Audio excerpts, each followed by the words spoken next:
We talk about the consumers again from all walks of life.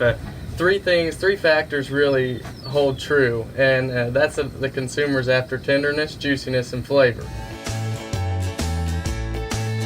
Well, good afternoon, friends, and welcome back to the Cattlemen's Corner. I'm Barrett Simon, livestock agent for the Post Rock Extension District, and I'm here today with Justin Ringler, cattleman from the Post Rock District, as well as owner and operator of Post Rock Beef. Justin, if you would, tell us a little bit about what it is you do and what it is your goals for Post Rock Beef are. Well, we're taking from the pasture to the plate kind of thought or idea, and so we're raising everything right here, and then we have everything processed in McPherson, and then we bring it back and sell it through our freezers here. And that's kind of the gist of what we're doing. What was the big reason or need that you thought that you would like to start a company like Post Rock Beef, and what are your goals behind it? Well, of course we were wanting to get a little extra income, so there was that. But I've always been kind of frustrated. I know when I was in the Marines out in California, you really couldn't get a steak that was worth eating in the grocery stores out there. And you'd hunt around to different places, and it wasn't anything like we got, or like we have right here on the ranches in Kansas or Oklahoma, Nebraska, what have you. But, buying from a rancher is going to be by far the best way, in my opinion. I think most of the smaller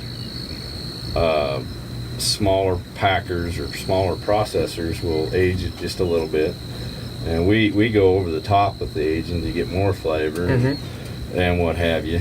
And but we're out here, our biggest thing is trying to celebrate the beef industry. We want it to be the best you can find, and we want it tender and flavorful. And I think when the industry sped up, I think it happened in the 60s. We got away from aging. Taste buds changed, and people just learned to accept the system we have now. But it doesn't have to be that way. So Sure.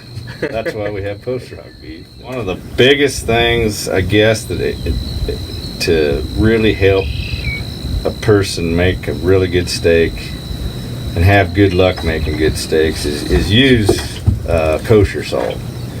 And kosher salt your steak. You're not going to bring the sodium up terribly, but it'll really help that cut to retain the moisture so it doesn't dry out on you. Okay. That's probably one of the worst things that happen, especially the thinner cuts. You'll dry them out.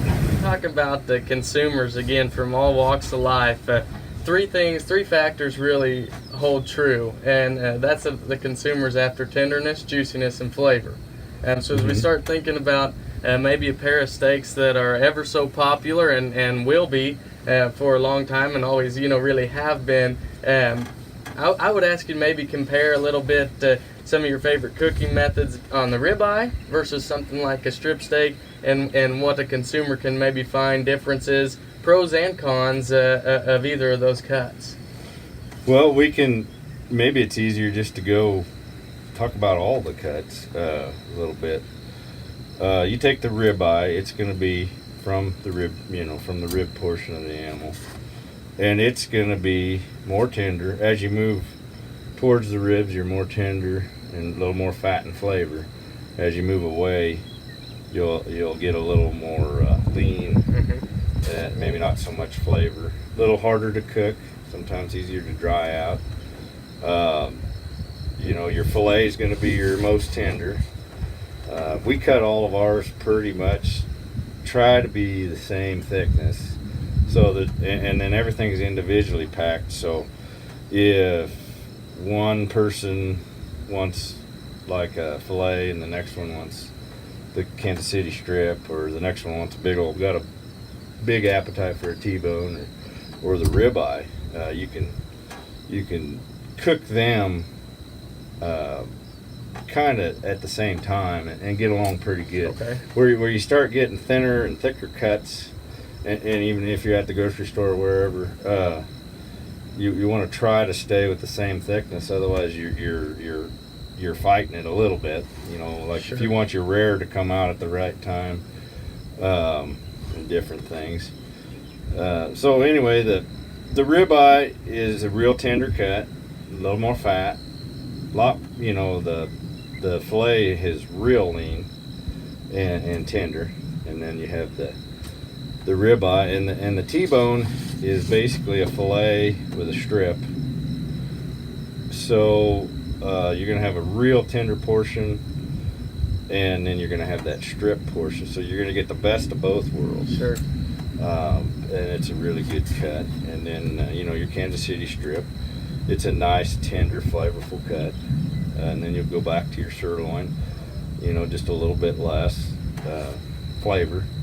And some people just love just the beef flavor, rather than all the fat mixed in with it. Chuck is wonderful, but you have to just cook it a little bit different than some things. And the chuck eye, for example, basically, just as you mentioned, towards the middle of the animal is going to be where our more tender cuts are. Mm-hmm. The chuck is basically the shoulder region and more towards the front of the animal. So that's part of the steer that is going to be used a lot, and that's why a lot of portions of the chuck maybe aren't quite as tender. And I think that's a prime example of everyone from the cattle producers to packers to our K-State specialists. And we've got the whole team and the whole crew involved in the beef industry that really is taking a primal like the chuck and finding ways to find those tender cuts to really maximize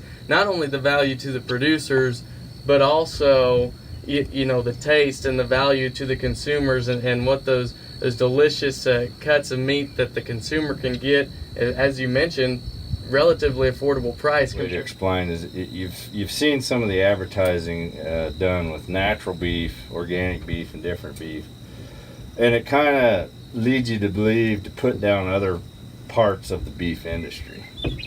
And I think all parts of the beef industry are needed and have their place, and we don't want to approach anything that tears down any part of the beef industry, because we know there's a lot of good people out here doing a lot of good things.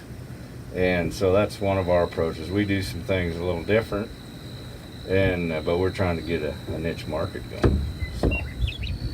Well, Justin, as we mentioned, this week we're in the business of celebrating our country and celebrating our flag, and I personally want to thank you, as well as the rest of our veterans and everybody who is currently in our armed forces, for all you do for the United States of America, and for making this week so impactful, and every day here, right here in the heart of Kansas, so impactful for all of us. So thank you very much. Thank you.